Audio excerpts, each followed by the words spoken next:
నమస్తే, welcome to reporters time. నేను రాజశేఖర్. ప్రాంతం ఏదైనా, అంశం ఏదైనా, పార్టీ ఏదైనా దానిపై సమగ్ర సమాచారం అందించడానికి మా ప్రతినిధులు సిద్ధంగా ఉన్నారు.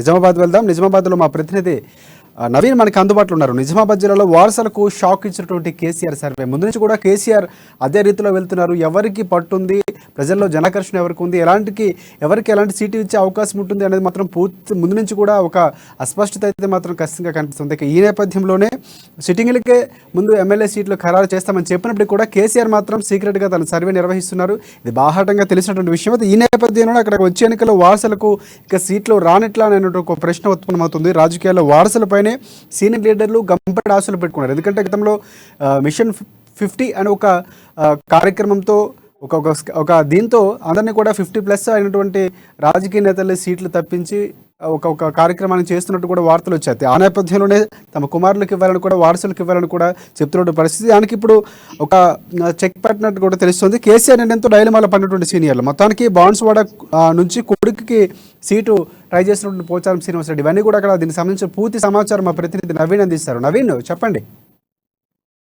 Thank you Rajasekhar. నిజామాబాద్ జిల్లాలో వారసుల బరిలో దింపుదామనుకున్న నాయకుల ఆశలకు కేసీఆర్ సర్వే గండి కొట్టిందని చెప్పవచ్చు. అయితే సీఎం కేసీఆర్ అయితే సర్వేతో వచ్చే ఎన్నికల్లో తమ పుత్రరత్నాలకు ఇక సీట్లు గల్లంతాయని చెప్పవచ్చు. అయితే ఉమ్మడి నిజామాబాద్ జిల్లాలో 9 నియోజకవర్గాలుగా 7 నియోజకవర్గాల్లో 7 నియోజకవర్గాల్లో సిట్టింగులు ఎమ్మెల్యేలకు పోటీకి సై అంటున్నారు. ఇద్దరు మాత్రమే తమ వారసులకు టికెట్ ఇచ్చేందుకు కూడా పావులు కదుపుతున్నారు. అయితే ఇది ముఖ్యంగా ఇటు నిజామాబాద్ జిల్లా చూసుకుంటే నిజామాబాద్ జిల్లాలో నిజాం రూల్ సంబంధించిన బట్టి బాజిరెడ్డి గోవర్ధన్ తన కుమారుడికి టికెట్ కి ఇవ్వాలని చెప్పి ప్రయత్నాలు చేయక, మరోవైపు కామారెడ్డి జిల్లాకు సంబంధించినటువంటి బాన్స్వాడ ఎమ్మెల్యే స్పీకర్ అయినటువంటి పోచారం శ్రీనివాసరెడ్డి తన కుమారుడికి ఇద్దరిలో ఎవరికో ఒకరికి టికెట్ ఇవ్వాలని చెప్పి కూడా తమ ప్రయత్నాలు చేస్తున్నారు. అయితే 2018లో జరిగిన అసెంబ్లీ ఎన్నికలు Nizamabad rural MLA budget Govardhan, అలాగే బాన్స్వాడ ఎమ్మెల్యేగా ఉన్నటువంటి శ్రీనివాసరెడ్డి తమకు టికెట్లు ఇవ్వవద్దు, తమ కుమారులకు కూడా టికెట్లు ఇవ్వాలని చెప్పి కూడా కేసీఆర్ చెప్పారు. అయితే అప్పుడే కేసీఆర్ వారిద్దరి విన్నపాలను కూడా తిరస్కరించారు. దీంతో గత్యంతరం లేని పరిస్థితుల్లో కూడా వీరిద్దరు ఎమ్మెల్యేగా పోటీ చేశారు, గెలిచారు. అయితే మళ్ళీ ఎన్నికలు రాబోతున్నాయి. 5 సంవత్సరాల తర్వాత మళ్ళీ ఎన్నికలు వస్తున్న తరుణంలో మళ్ళీ తమకు బదులు తమ పుత్ర రత్నాలకు కూడా టికెట్లు ఇవ్వాలని చెప్పి కూడా సీఎం కేసీఆర్ కు వీళ్ళు విన్నవించారు. అయితే సీఎం కేసీఆర్ ఒక సర్వే నిర్వహించారు. సర్వే ఆధారంగా కూడా ఉమ్మడి నిజామాబాద్ జిల్లాలో చాలా ప్రాంతాల్లో కూడా ఎమ్మెల్యేలు కూడా వీకట్లు కూడా కనిపిస్తుంది. ఇప్పుడున్న పరిస్థితుల్లో ఖచ్చితంగా వీరికి టికెట్లు ఇస్తే మాత్రం ఖచ్చితంగా తమకు ఆ సీట్లు కూడా గల్లంత అయిపోతే ఇక్కడ ఓడిపోతాము, ప్రతిపక్ష నాయకులు కూడా గెలిచే ఆస్కారం ఉంది. ఈ నేపథ్యంలో కూడా వీరిద్దరికి కూడా వీరిద్దరు నిలబడాలి, వీరిద్దరు వారాలకు మొత్తం టికెట్ ఇచ్చే ప్రసక్తి లేదని చెప్పి కూడా చెప్తున్న పరిస్థితి మాత్రం కనిపిస్తుంది. అయితే ముఖ్యంగా ఇక్కడ చూసుకుంటే నిజామాబాద్ జిల్లా సీనియర్ ఎమ్మెల్యే అయినటువంటి బాజిరెడ్డి గోవర్ధన్ ఒక మంచి పేరుంది. ఇప్పటి వరకు 6 సార్లు పోటీ చేయగా 4 సార్లు ఎమ్మెల్యేగా గెలిచారు. అయితే బీఆర్ఎస్ లో 2014 ఎన్నికల సందర్భంగా ఆయనకు మంత్రి పదవి దక్కుతుంది కూడా అందరి దక్షిణా మారింది. అయితే గతంలో నక్సలైట్ దాడిలో గాయపడ్డారు, రోడ్డు ప్రమాదంలో గాయపడ్డారు. అప్పటి నుంచి అతనికి బాజిరెడ్డి గోవర్ధన్ అనారోగ్య సమస్యలు ఉన్నాయి. ఇప్పుడు ఈ పరిస్థితుల్లో ఇప్పుడు తను పోటీ చేయలేదు. తమ వారసుడికి అయినటువంటి జగన్ కు టికెట్ ఇవ్వాలని చెప్పి కూడా సీఎం కేసీఆర్ కు విన్నవించారు.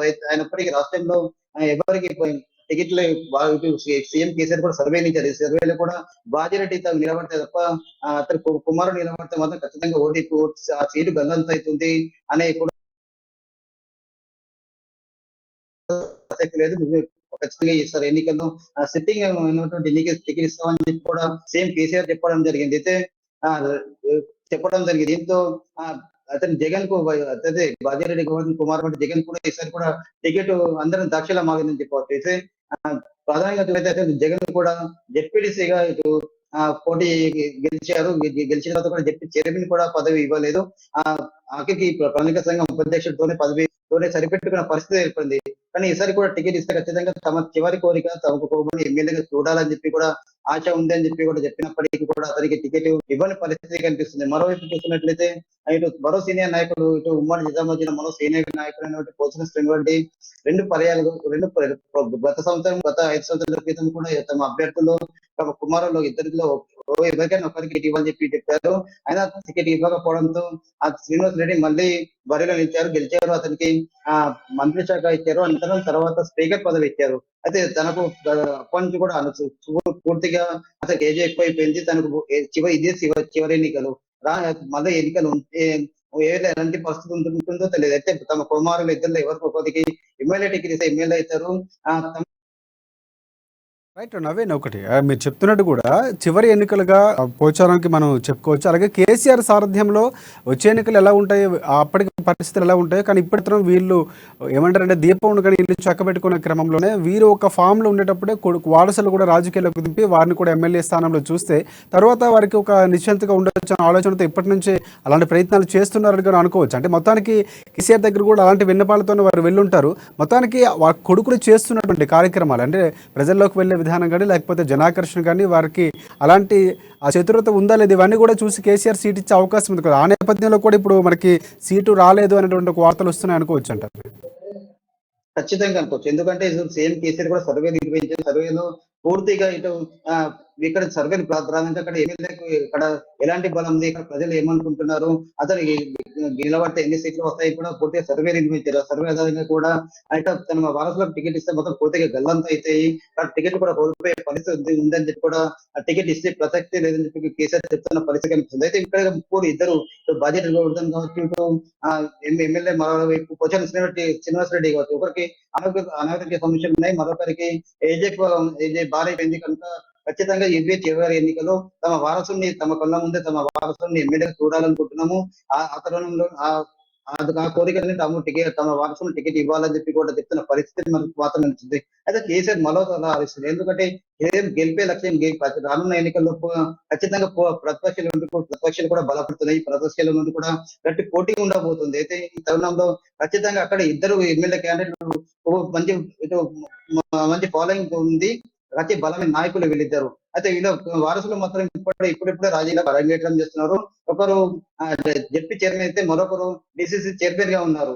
అయితే వీరిద్దరు కూడా పబ్లిక్ ప్రజల్లో కూడా అంత ఆదరణ కూడా లేని పరిస్థితి ఉంది. వీరికి టికెట్ ఇస్తే మాత్రం ఖచ్చితంగా అక్కడ సీట్లు కూడా గల్లంతే పరిస్థితి ఉంది. ప్రతిపక్ష నాయకులు బలపడుతున్న తరుణంలో వీరికి టికెట్ ఇవ్వవద్దని చెప్పి కూడా సర్వే వచ్చిన పరిస్థితి కనిపిస్తుంది. ఈ నేపథ్యంలో కూడా వీరికి టికెట్ ఇచ్చే ప్రశ్న లేదు, ఖచ్చితంగా మీరే పోటీ చేయాలి అని చెప్పి కూడా చెప్తున్న పరిస్థితి మాత్రం కనిపిస్తుంది. రైట్ నవీన్, ఇంకొకటి అంటే ఒకవేళ వారి కుమారుడికి బాజిరెడ్డి గోవర్ధన్ కుమారుడు కానీ లేకపోతే పోచారంకి సంబంధించినటువంటి కుమారులు ఎవరికో ఒకరికి ఇచ్చినా కానీ అంటే వీరికి ఉన్నటువంటి జనబలం వారికి ఉండకపోవచ్చు. ఏదైతే నేతల మధ్య లేకపోతే కార్యకర్తల మధ్య కొన్ని వైషమ్యాలు వచ్చే అవకాశం ఉంటుంది. ఎందుకంటే ఒక నాయకత్వాన్ని కోరుకునేటప్పుడు ఆ ప్లేస్లో ఇంకొకరు వచ్చేటప్పటికి తర్వాత ఎవరైతే ఉంటారో సీనియారిటీ వారి వెనకాతలు నమ్ముకునే పార్టీని తిరిగి వారికి సీట్ ఇవ్వకుండా వారి కుమారులకు ఇవ్వడం కొంత ఇది కూడా పార్టీలో ధైర్యం కలిగించే అవకాశం ఉంటుంది. ఇది కూడా కేసీఆర్ ఆలోచించారనుకోవచ్చా? ఖచ్చితంగా అనుకోవచ్చు. ఎందుకంటే ఇప్పుడు సుదీర్ఘంగా ఇటు బాజిరెడ్డి గోవర్ధన్ కాంగ్రెస్ పార్టీలో సుదీర్ఘంగా ఎమ్మెల్యే పదవి అనిపించారు. అతను కొన్ని పరిణామ నేపథ్యంలో కూడా బీఆర్ఎస్ పార్టీని జాయిన్ అయ్యారు. అలాగే పోచారం శ్రీనివాస్ టీడీపీలో ఉన్నాడు, టీడీపీలో కూడా మంత్రి పదవి అనుభవించారు. అనంతరం ఇటు బీఆర్ఎస్ పార్టీలో జాయిన్ అయ్యారు, ఇక్కడ కూడా మంత్రి పదవి అనిపిస్తున్నారు. ఈ తరుణంలో కూడా కింది స్థాయి నాయకులు కూడా ఎదుగుతున్న పరిస్థితి కనిపిస్తుంది. ఇప్పుడు లాస్ట్ అయితే పోచారం శ్రీనివాస్ ఇటు బాజిరెడ్డి గోవర్ధన్ కావచ్చు, వీరు తక్కువ తరుణంలో సెకండ్ క్యాడర్ ఎవరికి ఒకటి టికెట్ ఆశించే పరిస్థితి కనిపిస్తుంది. ఈ నేపథ్యంలో కూడా వీళ్ళ కాకుండా వీళ్ళకు వరుసలకు టికెట్ ఇస్తే మాత్రం ఖచ్చితంగా అక్కడ వర్గ పోరుకు మాత్రం ఏర్పడే పరిస్థితి ఉంది. ఎందుకంటే చాలా మంది కూడా ఆశావాళ్ళు తాము ఎమ్మెల్యే కావాలి, తాము కూడా ఉన్నత పదవి అనుభవించాలి కూడా ఎంతో మంది కూడా ఆశగా ఎదురు పరిస్థితి కనిపిస్తుంది.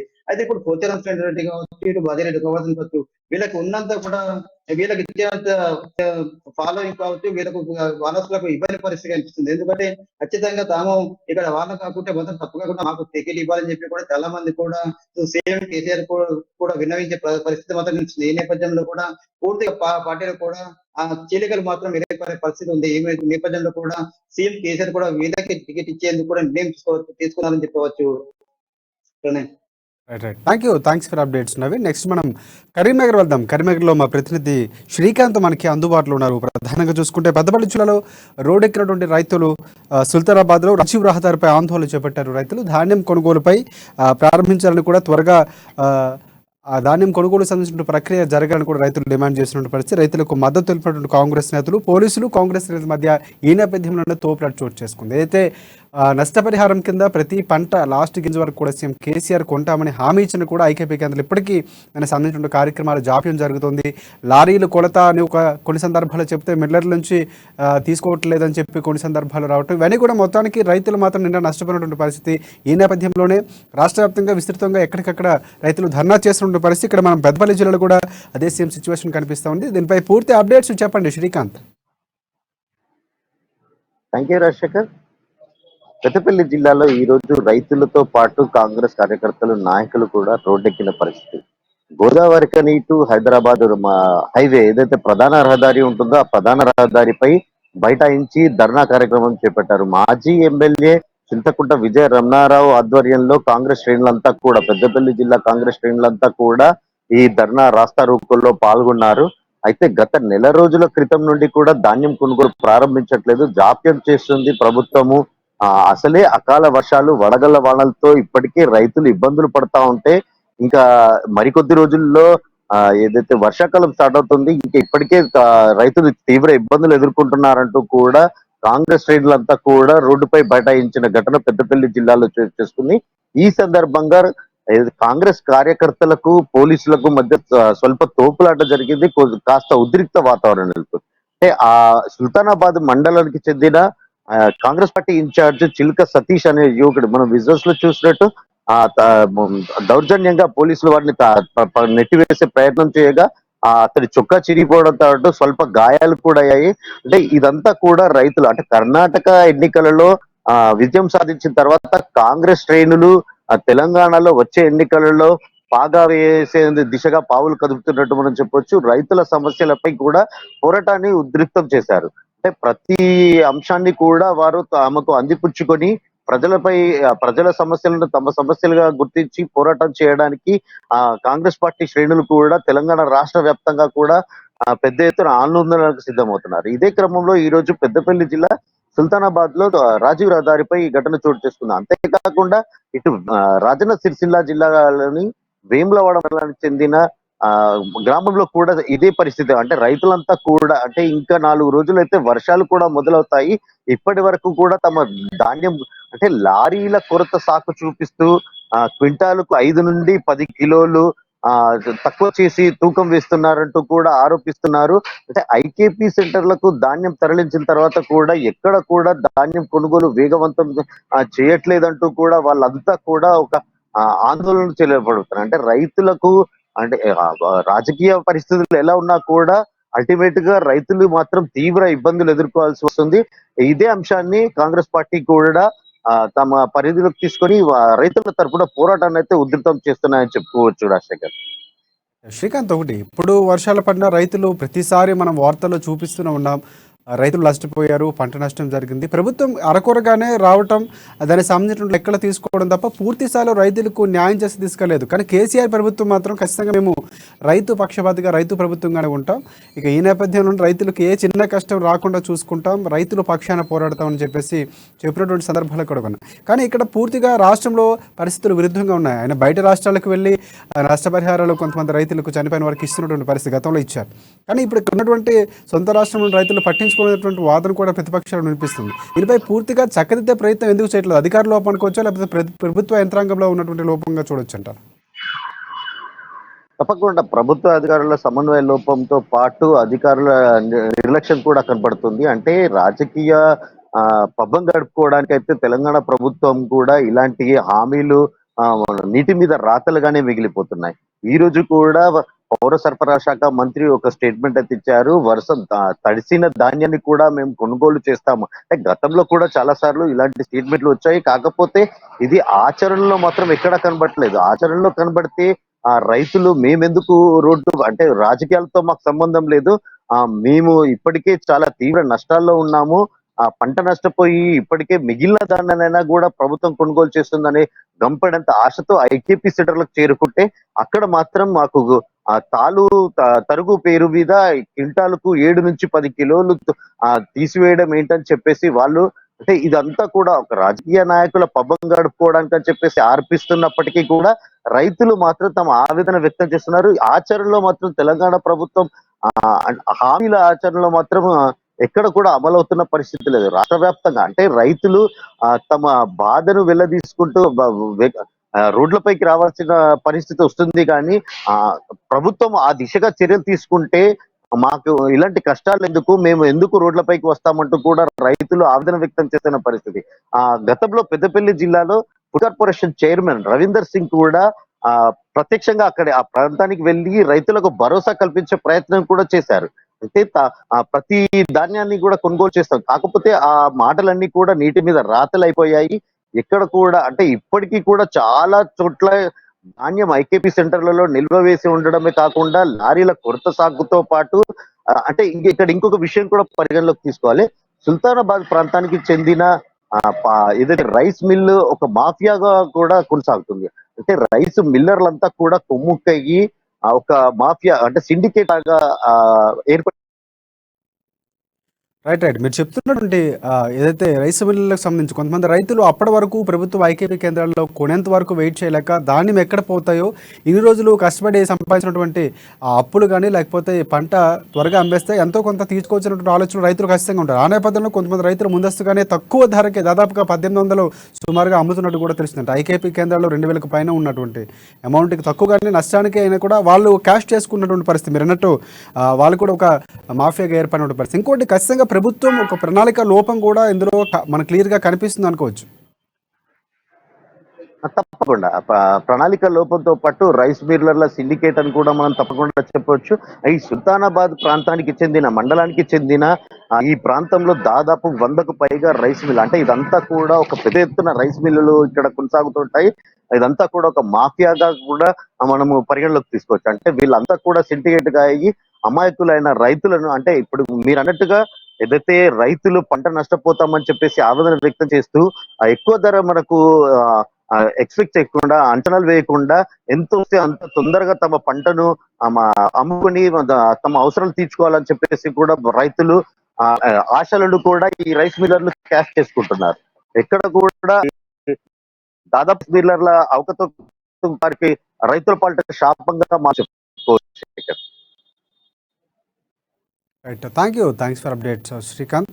నెక్స్ట్ అది చూస్తున్నాం పరిస్థితి ఐకేపీ కేంద్రాల్లో దాదాపుగా 2 నెలలు అవుతున్న అకాల వర్షాలకు తడిచిపోయిన పంట మళ్ళీ వర్షాల మీద వర్షాలు పడుతున్నప్పుడు ఖరీఫ్ సీజన్ కూడా జూన్లో స్టార్ట్ అవుతుంది. కానీ ఇప్పటికీ పూర్తి స్థాయిలో ఎక్కడ రైతుల నుంచి ధాన్యం కొన్నటువంటి పరిస్థితి లేదు. ఇక ఈ నేపథ్యంలో రైతుల ఆందోళనలు కొనసాగుతూనే ఉన్నాయి. కానీ ప్రభుత్వం నుంచి మాత్రం పూర్తి స్థాయిలో చర్యలు ఎక్కడ తీసుకున్నట్లు అనిపిస్తలేదు. నెక్స్ట్ మనం మెదక్ వెళ్దాం. మెదక్లో మా ప్రతినిధి సునీల్ మనకి అందుబాటులో ఉన్నారు. ఇక మెదక్లో చూసుకుంటే సంగారెడ్డి జిల్లాలో రైతులు ఆందోళన వ్యక్తం చేస్తున్నారు. ఐకేపీ కేంద్రాల నుంచి మిల్లులకు ధాన్యం తరలించాలని డిమాండ్ చేస్తున్నారు. ప్రధానంగా మనం ఇప్పుడు అదే మాట్లాడుకుంటున్నాం. అదే సమస్య కూడా ఇక్కడ కూడా అదే సమస్య ఉత్పన్నమవుతున్నటువంటి పరిస్థితి. రోజుల్లో తరబడి వేచి చేయాల్సినటువంటి పరిస్థితి ఉంది. రైతులు ఈ నేపథ్యంలో ఆందోళన వ్యక్తం చేస్తున్నారు. ప్రభుత్వం ఉన్నటువంటి హరీష్ రావుకు వ్యతిరేకంగా అక్కడ రైతులు నినాదాలు చేసినటువంటి పరిస్థితి. దుబ్బాకలో రైతులతో కలిసి కాంగ్రెస్ నేత శ్రవణ్ కుమార్లు ఆందోళనలో కూడా వారికి పాల్గొనే మద్దతు తెలిపిన పరిస్థితి. ఆందోళన దగ్గర జాతీయ రహదారిపై బయటించిన రైతులు మొత్తానికి ఈ నేపథ్యంలోనే రైతులకు పోలీసులకు మధ్య వాగ్వాదం కూడా చోటు చేసుకుంది. మొత్తానికి పరిస్థితులు ఏమైనా కూడా రైతులు మాత్రం ఆందోళన వ్యక్తం చేస్తున్న పరిస్థితి. అక్కడ ఉన్నటువంటి పూర్తి అప్డేట్స్ ప్రతినిధి సునీల్ అందిస్తారు. సునీల్ చెప్పండి, అక్కడ ఉన్నటువంటి పరిస్థితులు ఏంటి, దీనిపై పూర్తి అప్డేట్స్ ఏంటి? సంగారెడ్డి మెదక్ జిల్లాలో మాత్రం రైతులు ఆందోళన దిగిన పరిస్థితి ఉంది. పెద్ద ఎత్తున 2 జాతీయ రహదారులపై రైతులు బైఠాయించారు. అయితే మెదక్ జిల్లా చేగుంట మండలం వడియారం జాతీయ రహదారిపై రైతులతో కలిసి కాంగ్రెస్ నేతలు ఆందోళనలో పాల్గొన్నారు. మంత్రి హరీష్ రావుకు వ్యతిరేకంగా నినాదాలు చేశారు. రాష్ట్ర ప్రభుత్వం వడ్లు కొనుగోలు చేస్తామని చెప్పి ఐకేపీ కేంద్రాలు మాత్రం ఆర్భాటంగా తెరిచింది తప్ప అందులో పనితీరు మాత్రం ఏమాత్రం ఆశాజనకంగా లేదని చెప్పి కూడా రైతులు ఆరోపిస్తున్నటువంటి పరిస్థితి ఉంది. ఐకేపీ కేంద్రాల్లో వడ్లు తూకమయ్యాక రోజులు గడుస్తున్నప్పటికీ కూడా లారీల కొరత సాగుతో రైస్ మిల్లకు తరలించకపోవడంతో వర్షాలు పడ్డట్టయితే మళ్ళీ వడ్లు తడిసిపోయే ప్రమాదం ఉందని చెప్తా ఉన్నారు. ఈరోజు తెల్లవారుజామున కూడా జిల్లాలోని కొన్ని చోట్ల తేలికపాటి వర్షాలు పడ్డ పరిస్థితి. ఈ నేపథ్యంలో కొద్దిసేపటికే రైతులు రోడ్లపైకి వచ్చారు, ఆందోళన దిగారు. మరోవైపు సంగారెడ్డి జిల్లా ఆందోళనలో కూడా రైతులు జాతీయ రహదారిపై బైఠాయించారు. వడ్లు కొనుగోలుకు సంబంధించి ఐకేపీ కేంద్రాల నుంచి లారీలు లేకపోవడంతో రైస్ మిల్లకు తరలించడం లేదని, తమకు డబ్బులు కూడా అందరి పరిస్థితి ఉందని చెప్పి కూడా రైతులు ఆవేదన వ్యక్తం చేస్తున్నారు. అయితే మెదక్ సంగారెడ్డి జిల్లాలో మాత్రం రైతుల ఆందోళన ఉద్రిక్తతకు దారితీస్తుందని చెప్పవచ్చు. ఆందోళన వద్ద పోలీసులతో వాగ్వాదానికి దిగారు రైతులు. తాము ఆందోళన చేస్తుంటే ఎందుకు తమ ఆందోళన తొక్కిపెట్టే ప్రయత్నం చేస్తున్నారని చెప్పి కూడా చెప్తా ఉన్నారు. అదేవిధంగా స్థానిక ఎమ్మెల్యేకు వ్యతిరేకంగా కూడా వారు నినాదాలు చేసినటువంటి పరిస్థితి ఉంది. అయితే మెదక్ సంగారెడ్డి జిల్లాలో చేసినటువంటి రైతుల ఆందోళనకు సంబంధించి అయితే తీవ్ర ఉద్రిక్తత పరిస్థితి నెలకొన్నది. మరోవైపు వారు ప్రభుత్వంపై తీవ్ర విమర్శలు చేస్తా ఉన్నారు. మరోవైపు ఐకేపీ కేంద్రాలకు సంబంధించి అయితే అధికారులు పర్యవేక్షించాల్సి ఉన్నప్పటికీ కూడా జిల్లా స్థాయి అధికారులు ఎవరు కూడా రావడం లేదు. ఐకేపీ సిబ్బంది మాత్రమే అక్కడ ఉంటున్నారని చెప్పి కూడా రైతులు చెప్తా ఉన్నారు. తమకు జిల్లా స్థాయిలో వెళ్తే కలెక్టర్లు అందుబాటులో ఉండరు, అదేవిధంగా మండల స్థాయిలో కూడా అధికారులు అందుబాటులో ఉండరు. తాము ఆవేదన ఎవరికి చెప్పుకోవాలని చెప్పి కూడా చెప్తా ఉన్నారు. ఓట్ల సమయంలో బీఆర్ఎస్ నేతలు మాత్రం ఇంటింటికి తిరిగి ఓట్లు అడుగుతారు తప్ప రైతులు కష్టకాలంలో ఉన్నప్పుడు మాత్రం ఎందుకు అందుబాటులో ఉండడం లేదని చెప్పి కూడా బీఆర్ఎస్ నేతల తీరు పట్ల వరకు ఆగ్రహం వ్యక్తం చేస్తున్నటువంటి పరిస్థితి ఉంది రాజశేఖర్. సునీల్, అంటే ఇంకొకటి ఇక్కడ ఉన్నటువంటి ఏదో ఐకేపీ కేంద్రాల్లో అధికారులు మాత్రం అందుబాటులో ఉంటున్నారు, పూర్తి స్థాయిలో అక్కడ ఉన్నటువంటి అధికార యంత్రాంగం ఉండట్లేదని రైతు చెప్తున్నటువంటి నేపథ్యంలో ఎంతవరకు ఎంత ధాన్యం కొనుగోలు చేశారు, ఇంకా అంటే పూర్తి స్థాయిలో నష్టపోయిన రైతులు చాలా ఉన్నప్పుడు కూడా ఎంతవరకు ఏ శాతం మేర వరకు ఎంతవరకు కొనుగోలు చేసినటువంటి పరిస్థితి ఉంది, అంటే ఎంతవరకు వారి దగ్గర నుంచి కొనుగోలు చేశారు? దీనికి సంబంధించి ఏమైనా అప్డేట్స్ ఉందా మీ దగ్గర? అయితే రైతులకు సంబంధించి అయితే రెండు జిల్లాలకు సంబంధించి అయితే దాదాపు 2 నెలల పైన గడుస్తుంది. ఐకేపీ కేంద్రాలను ప్రారంభించి ఐకేపీ కేంద్రాల్లో మాత్రం వడ్లు తూకం వేస్తున్నారు. వడ్లు రాగానే రైతుల వద్ద నుండి వడ్లు కొనుగోలు చేస్తున్నారు. అంతవరకు మాత్రం బాగుంది. కానీ ఆ తర్వాత ప్రాసెస్ ఏదైతే ఉంటుందో రైస్ మిల్లకు తరలించేందుకు లారీలు అందుబాటులో లేకపోవడం వల్లనే చాలా చోట్ల సంగారెడ్డి, మెదక్, సిద్దిపేట జిల్లాలో ఇదే ప్రధాన సమస్యగా ఉంది. ప్రతి చోట నిత్యం రైతులు ఆందోళన చేస్తున్నటువంటి పరిస్థితి ఉంది. అయితే ఇప్పటివరకు అయితే జిల్లాలో మాత్రం వడ్ల కొనుగోలుకు సంబంధించి అయితే అధికారులకి పూర్తి స్థాయిలో అయితే నివేదికలు ఇక్కడ కూడా విలువ పరిస్థితి మాత్రం చెప్పవచ్చు.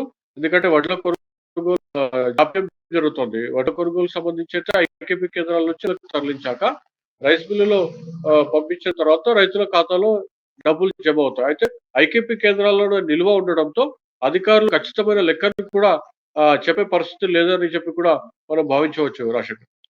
రైట్ సునీల్, ఇంకొకటి అంటే ఇక్కడ ఉన్నటువంటి రైతులు ఎవరైతే ఉన్నారో ఎంతగా గోల్ పెడుతున్నటువంటి పరిస్థితి కూడా కనిపిస్తుంది. ప్రధానంగా వీరికి కాంగ్రెస్ పార్టీ నుంచి ప్రతిపక్షాల నుంచి సపోర్ట్ వస్తున్నటువంటి నేపథ్యంలో కర్ణాటకలో గెలిచిన తర్వాత కాంగ్రెస్ పార్టీ ఇక్కడ ఉన్నటువంటి సమస్యలపై ప్రభుత్వం యొక్క ఏదైతే ప్రజల్లోకి వెళ్ళే క్రమంలో ఫెయిల్ అయిపోయిందో అవన్నీ కూడా ప్రజల ముందు ఉంచే కార్యక్రమంలో భాగంగానే రైతులకు సపోర్ట్ తెలుపుతుంది అనుకోవచ్చు మనం.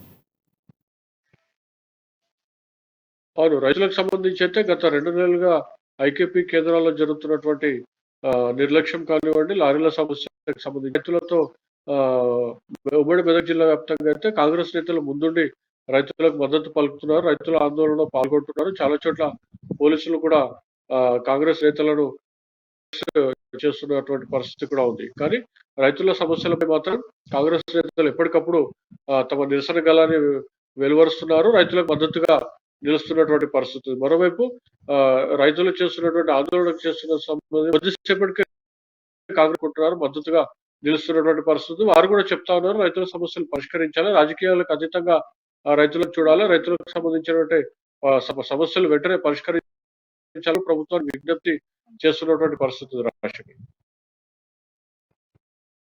అది మొత్తానికి రైతులకు ఉన్నటువంటి సమస్యలపై మాత్రం కాంగ్రెస్ పార్టీ పూర్తి స్థాయిలో మద్దతు తెలుపుతున్నటువంటి పరిస్థితి. ఇప్పటికీ దాదాపుగా 2 నెలలు గడిచినా కూడా ఐకేపీ కేంద్రాల్లో ధాన్యం కొనుగోలు చేయనటువంటి పరిస్థితి. దీంతో రైతులు తీవ్ర ఇబ్బందులు పడుతున్నారు, ఆందోళన వ్యక్తం చేస్తున్నారు. ప్రభుత్వంపై తన వ్యతిరేకతను ధర్నాల రూపంలో వ్యక్తం చేసినటువంటి పరిస్థితి ఉంది. ఇప్పటికైనా సరే అధికార యంత్రాంగంలో మార్పు వచ్చి ఖచ్చితంగా ధాన్యం కొనుగోలు చేసే పరిస్థితి ఉండాలని మనం కూడా ఆశిద్దాం. నెక్స్ట్ మళ్ళీ వరంగల్ వెళ్దాం. వరంగల్లో మా ప్రతినిధి స్వామి మనకి అందుబాటులో ఉన్నారు. ఇక్కడ ప్రధానంగా చూసుకుంటే నర్సంపేట నియోజకవర్గ అభివృద్ధి ఎమ్మెల్యే పెద్ది సుదర్శన్ రెడ్డి సమీక్ష నిర్వహించారు.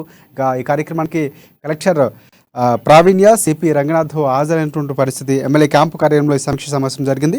దశాబ్ది ఉత్సవాల ప్రణాళికలకు సంబంధించినటువంటి ఎలా రూపొందించాలి, కార్యక్రమాలు ఎలా తీరుతెన్నులు కూడా అడిగి తెలుసుకున్న ప్రయత్నం, దానికి సంబంధించినటువంటి ప్రణాళికలు కూడా రూపొందిస్తున్న పరిస్థితి. నర్సంపేటకు గోదావరి నది జలాలు ఇవ్వాలని, అలాగే ఎండాకాలంలో కూడా తెలంగాణలో పంటలు పండాలని ఎమ్మెల్యే సుదర్శన్ రెడ్డి చెప్పినటువంటి పరిస్థితి. మొత్తానికి దశాబ్ది ఉత్సవాలపై పోలీసు శాఖ కూడా దిశానిర్దేశం చేశారు. కలెక్టర్ ప్రావీణ్య కూడా పెండింగ్ పనులు ఏమైనా మాత్రం ఖచ్చితంగా పూర్తి చేయాల్సిన అవసరం ఉందని కూడా చెప్పినటువంటి పరిస్థితి కనిపిస్తుంది. దీనిపై పూర్తి అప్డేట్స్ చెప్పండి స్వామి.